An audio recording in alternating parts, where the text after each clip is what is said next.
Hey there, welcome back to another video. I'm Kassy with MakingTimeForGiggles.com, and in this video we are talking all about bedtime. Now, bedtime can be really frustrating for everyone involved because we parents are trying to get the kids to settle down and get in bed quickly, and the kids are generally trying to make the process take as long as possible. So we are going to look at why bedtime is often a struggle, and I'm going to show you some simple things that you can do in your family to make bedtime much easier for everyone. And if you stick around to the end of the video, I'm going to show you 7 additional ideas that you can use if bedtime is still a struggle in your family once you have implemented some of these simple routines into your bedtime. Now, if bedtime is a struggle for your family every evening, your bedtime routine probably falls into one of these 4 categories. Number 1, your bedtime routine is too complicated. Number 2, your bedtime routine doesn't start at a predictable time. Number 3, your bedtime routine changes all the time. Or number 4, your evening routine doesn't naturally lead into your bedtime routine.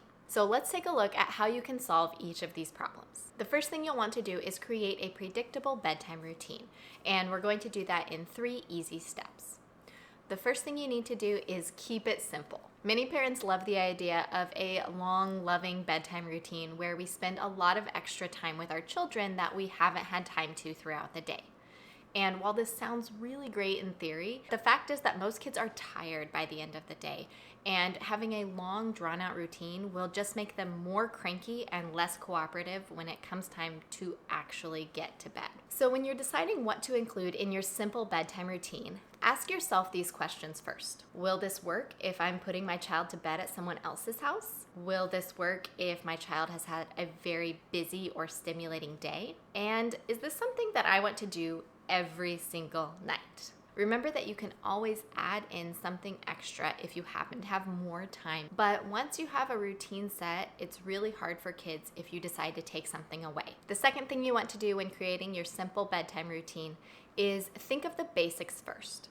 Think about what are the absolute necessities that I need to do every single night to get my kids ready for bed. For most families, this includes putting on pajamas, putting dirty clothes in the hamper, brushing their teeth, and going potty or putting on a diaper. Some people like to include having a bath before they put their kids to bed every evening. I don't personally put bath time as one of the necessities for getting ready for bed, because if you happen to be at somebody else's house or if you had a really busy day and are getting home late, it's just one more step that you have to take before you get the kids into bed.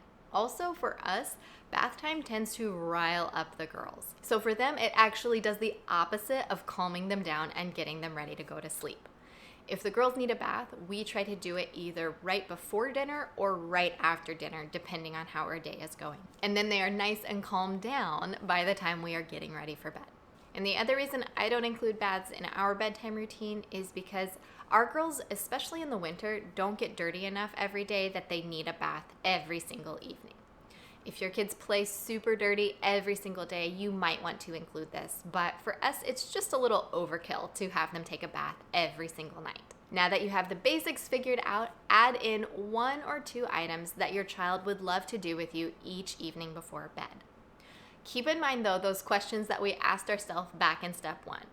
If your child really wants to play Legos with you for 20 minutes every evening before bed, that's going to be difficult if you happen to be at someone else's house or you had a busy day and are getting home late. So be sure that the special thing that you add to your routine is something that is simple and easy to do in any circumstance. Just be sure that as you are choosing the special thing to do with your child each evening, that you take their preferences into account as well. Miss Claire loves to read a book each evening, but Miss Paige is happy to turn off her light, turn on her electrofan, and sing some songs and snuggle together. And if you aren't quite sure what they would love to do most each evening, give them a list of options and let them choose. All right, now that we have our bedtime routine figured out, let's talk about what time the kids should be going to bed and what time the bedtime routine should start. For babies, toddlers, and young children, most sleep experts recommend your child going to sleep between 7 and 8 p.m. When you are thinking about what time you want your child to be asleep, also think about what time they need to be awake in the morning. Do they naturally wake up at a certain time every single day, or do you have to get them out of the house by a certain time every morning? Just be sure you're giving your child enough hours to sleep. If your child has a habit of leaving the bedroom several times after you put them to bed, or if they have a habit of procrastinating and making bedtime take as long as possible, make sure to move bedtime up a little earlier to account for this extra time that you'll need. The time that you choose for bedtime is when you want to officially be off the clock. Now that you know what time you want them in bed going to sleep, work backwards from there and figure out what time you want to start their bedtime routine. With a nice, simple bedtime routine, it should take you anywhere from 15 to 30 minutes to complete the routine. So if you want your child in bed at 7, that means your bedtime routine needs to start at 6:30. But again, if your child likes to drag out the bedtime routine and procrastinate a lot or leave their room a bunch after you put them to bed, don't be afraid to start that bedtime routine an hour before you actually want them asleep. Do whatever you need to do to get them to sleep at their ideal bedtime. The third thing you need to do if you want to get your kids to bed on time is you want to stay really consistent. For at least 2 weeks, make sure you are putting them to bed at the same time every night, and make sure you are doing their bedtime routine the same way for those first 2 weeks. Once everyone is used to the routine, you can be a little bit more flexible from time to time. But especially when you are starting out, be very consistent right at first. And the fourth thing to do to get your kids to bed on time is to have a checklist for each child. When Miss Claire was around 3 years old, she started to figure out how to procrastinate and how to get bedtime to take a really long time and would just take forever to get herself ready for bed. So I wrote out a checklist of all the things that she needed to do to get ready for bed, and it made our lives so much easier. Instead of us telling her what to do every step of the way and her wanting to take as much time as possible, it became a fun game for her to try to do it all herself before we even asked her to do it. And now that she's 5 years old, it still makes a huge difference and we still use it all the time. She thinks it's a fun game and she will try to race us getting herself ready before we can get her sister ready for bed. So I highly suggest if your kids are 3 or older, creating a checklist for them that they can fill out and do on their own. And I will leave a link in the description down below with a printable checklist that you can create for your kids' morning and evening routine. All right, now we are going to talk about how to lead into bedtime with your evening routine. The first thing you want to do is write down everything that you need to accomplish in your evening block. And if you want to learn more about a daily block schedule and how to set up your own, I will leave a video right up here for you to check out.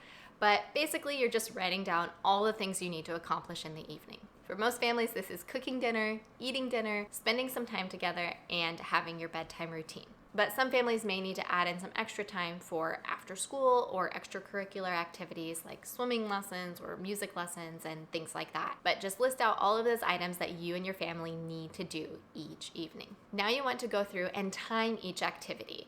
And as you're doing this, I recommend you actually take an evening and set a stopwatch for every activity that you are doing and figure out exactly how long it takes you to cook dinner or eat dinner or spend time together as a family or any of those other things that you need to do. Most people tend to underestimate the amount of time that it actually takes them to do anything, and setting a timer and figuring out exactly how long each activity takes your family will keep you from trying to put too much into your evenings. So for my family, it takes me about 30 to 45 minutes to cook dinner. It takes us about 60 minutes to eat dinner because my kids take forever to eat. Then we typically spend time together for about 30 minutes. We have a little family worship in the evening, and then their bedtime routine takes about 30 minutes as well. So that means that my entire evening routine takes about 2 hours and 30 minutes. Now, the third thing we need to do to lead into our bedtime routine is we need to work backwards. Remember when we picked our bedtime that the kids need to be in bed going to sleep? Well, we're going to take that time and we are going to subtract however long it takes us to do our evening routine. So for us, we like to get our kids in bed by 8 p.m. every evening, which means I need to start my evening routine at 5:30 p.m. to get everything done in time. And the great thing about having all of this set up and knowing your evening routine and knowing exactly what time you need to start that routine in order to get your kids to bed on time is it allows for a lot of flexibility once you have a consistent evening routine in place. So I know if I need to get my kids to bed early, I can figure out exactly what time I need to start my evening routine in order to make that happen. Or if the kids are going to stay up a little later for some reason, I know what time I need to start the evening routine so that they don't end up staying up too late. Okay, now that we have all of that in place, you should have everything you need to get your kids in bed on time. But what if bedtime is still a struggle? Sometimes it can feel like we are doing all the right things and bedtime can still be a challenge. So now I'm going to give you 7 other things you can try if you are still having a hard time getting your kids to bed. The first thing you can try is moving bedtime up. Sometimes bedtime can be a struggle because kids are tired. And when kids are tired, they are cranky, they move slowly, and they want to argue with you about every step of the process. If you think this might be a factor in bedtime being a challenge for you, try moving your bedtime up by 15 minutes or even a half hour, and try that for a week or 2 and see if it makes a difference.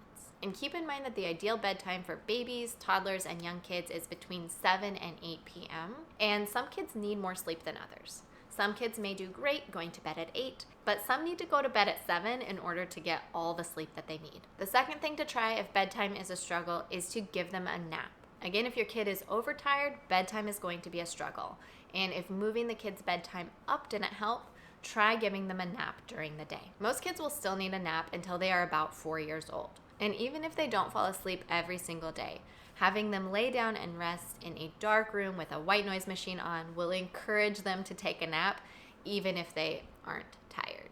Miss Claire, who is 5 years old, still takes a nap at least every other day, and sometimes more if she needs it. And on the days when she doesn't nap, she still has quiet playtime in her room during that time. And it kind of just gives her a recharge, some alone time, and she always comes out of her room much happier. The third thing to try if bedtime is still a struggle is making sure that the nap time is not too late in the afternoon. Kids need about 4 hours between the time they wake up and the time they are going to sleep. So if your child is going to bed at 7:30 p.m., make sure they're waking up from their nap by 3:30 p.m. You want to make sure that your child isn't overtired, but you want to make sure that they are tired enough to go to sleep at night. And having that 4-hour distance between waking up from a nap and going to bed will make sure that they are tired enough for bedtime. The fourth thing to do is to wear them out during the day. Around the age of 2, my girls started to resist taking naps and resist going to bed on time. And I found that if I took them to the park or on a bike ride or on a walk before nap and then again before bedtime, it was much easier for all of us. And I just found that they weren't sufficiently getting their energy out if we weren't getting that good outside playtime in. So now we still go for a walk or a bike ride or a run or something outside almost every single day in the morning and then again in the afternoon. And I can tell you from experience, bedtime is much easier on the days when we get them outside and get them playing than the days when we stay in the house all day. Plus, if your kids are a little bit older and you can either run or ride your bike while they are riding theirs, it is a great way for you to get some exercise and help you sleep better at night as well.